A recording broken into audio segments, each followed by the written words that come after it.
बिस्मिल्लाहिर्रहमानिर्रहीम। क्या आप जानते हैं कि आसमान में सितारों का एक ऐसा झुरमट या कॉन्स्टलेशन मौजूद है जिसे नबी करीम सल्लल्लाहु अलैहि वसल्लम अक्सर देखा करते थे। इससे नबी करीम सल्लल्लाहु अलैहि वसल्लम की अहादीस भी मुंसलिक हैं और इसका तज़किरा कुरान मजीद में भी आया है।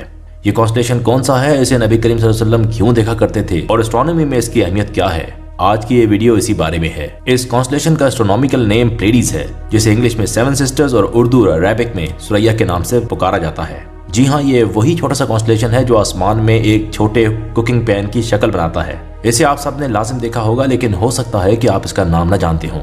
दौरे अरब में तीरंदाजी एक ऐसा फन हर्ब था जिसको जंग में खुसूसी हैसियत हासिल थी। तीरंदाजी के लिए माहिर तरीन लोगों का इंतखाब किया जाता था, जिनकी खास खूबी उनकी तेज और बारीक भी नजर हुआ करती थी। अरब में नजर की तेजी को जांचने के लिए सितारों का इस्तेमाल किया जाता था। क्योंकि सितारे बहुत ही मध्यम रोशनी रखते हैं, इसलिए जो शख्स भी मध्यम से मध्यम तरीन सितारे को देख पाता, उसकी निगाह को उतना ही तेज तस्वर किया जाता। नजर को जांचने के लिए खास तौर पर सुरैया कॉन्स्टलेशन का इस्तेमाल हुआ करता था। एक औसत अच्छी निगाह रखने वाला शख्स इस कॉन्स्टलेशन के 7 सितारे देख पाता था, जबकि बहुत बारीक भी नजर रखने वाला शख्स भी 9 सितारे ही देख पाता। अल्लाह ने नबी करीम सल्लल्लाहु अलैहि वसल्लम को ऐसी बारीक भी नजर अता फरमाई थी कि आप सल्लल्लाहु अलैहि वसल्लम इसके 12 सितारे शुमार कर पाते थे, जो कि उस दौर के हिसाब से भी एक काबिल रश्क निगाह थी। यही वजह है कि आप सल्लल्लाहु अलैहि वसल्लम तीरंदाजी में खसूसी महारत भी रखते थे। प्लेडीज नामी इस कॉन्स्टलेशन की यही निस्बत मोहम्मदी सल्लल्लाहु अलैहि वसल्लम है कि दुनिया इस्लाम को इससे खास रगबत रही और मुस्लिम एस्ट्रोनॉमर्स की तहरीरों में इसका तस्करा मिलता रहा। आगे चलकर मैं कुरान हदीस में प्लेडीज के बारे में किए गए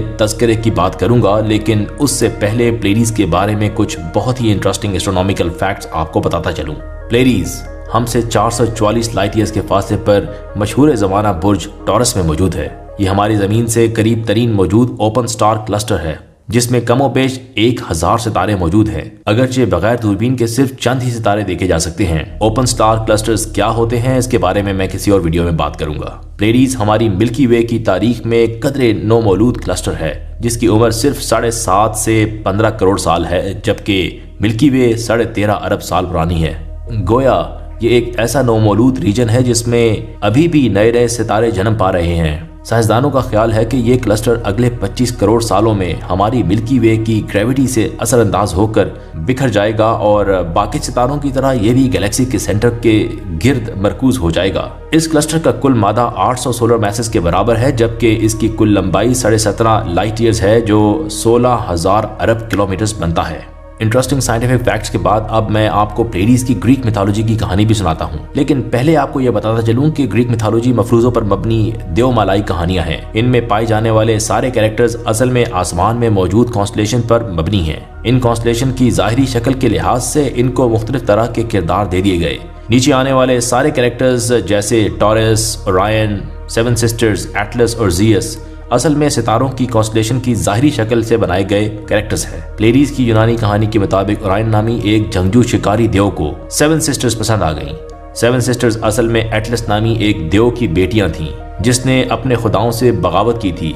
सजा के तौर पर खुदाओं ने एटलस को कैद करके उसके सर पर आसमान का पूरा बोझ डाल दिया, जिसे वो उठाए आज तक खड़ा है। इस कैद के दौरान ओरायन जंगजू एटलस की बेटियों को हासिल करने की कोशिश करने लगा, लेकिन सबसे बड़े यूनानी खुदा जियस ने ओरायन को सजा देने के लिए इन सेवन सिस्टर्स को एक फाख्ता में तब्दील कर दिया, और ये बात ओरायन को अभी तक मालूम नहीं। इसीलिए ये देव आज भी इन सेवन सिस्टर्स को ढूंढने में लगा हुआ है। आप भी सोचते होंगे कि आखिर ये कैरेक्टर्स कैसे बनते हैं।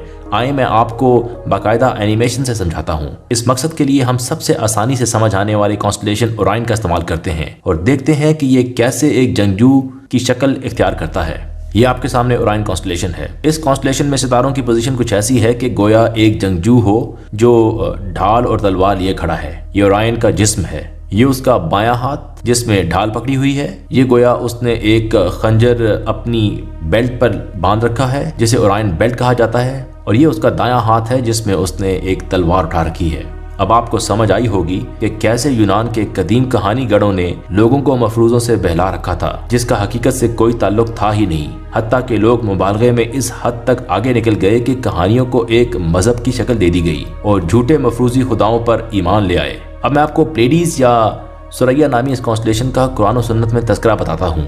सही बुखारी की हदीस नंबर 4897 के मुताबिक अबू हुरैरा रज़ियल्लाहु ताला अन्हु रिवायत करते हैं, जब हम आप सल्लल्लाहु अलैहि वसल्लम के पास बैठे हुए थे तो आप सल्लल्लाहु अलैहि वसल्लम पर सूरह अल-जुम्मा नाजिल हुई, और जब ये आयत और अल्लाह ने आप सल्लल्लाहु अलैहि वसल्लम को दूसरे मुसलमानों की तरफ भेजा, रसूल अकरम सल्लल्लाहु अलैहि वसल्लम ने पढ़ी तो मैंने अर्ज़ किया, या रसूलुल्लाह सल्लल्लाहु अलैहि वसल्लम वो कौन लोग थे? आप सल्लल्लाहु अलैहि वसल्लम ने कोई जवाब नहीं दिया, यहाँ तक कि मैंने अपना सवाल 3 बार दोहराया। उस वक्त सलमान फारसी रज़ी अल्लाह आप सल्लल्लाहु अलैहि वसल्लम के साथ बैठे थे, तो रसूल अकरम सल्लल्लाहु अलैहि वसल्लम ने अपना हाथ सलमान पर रखा और फरमाया, अगर ईमान सुरैया के मकाम पर भी होता तब भी उन लोगों में से कुछ लोग या ये शख्स यानी हज़रत सलमान रज़ियल्लाहु ताला अन्हु इसे लाजिम हासिल कर लेते। इसी तरह कुरान मजीद में सूरह नजम की आयत नंबर 1 में कसम खाकर कहा गया है, कसम है तारे की जबकि वो गुरूब हो। तफसीर के मुताबिक यहाँ तारे से मुराद यही सुरैया सितारे हैं। वल्लाहु आलम। उम्मीद है कि इस वीडियो में आपको न सिर्फ प्लेडीज की कुरान और सुन्नत से वाबस्तगी बल्कि ग्रीक मिथोलॉजी और कॉन्स्टलेशन से अशकाल बनाने के बारे में भी इंटरेस्टिंग इन्फॉर्मेशन मिली होगी। अगली वीडियो तक के लिए अल्लाह हाफिज़।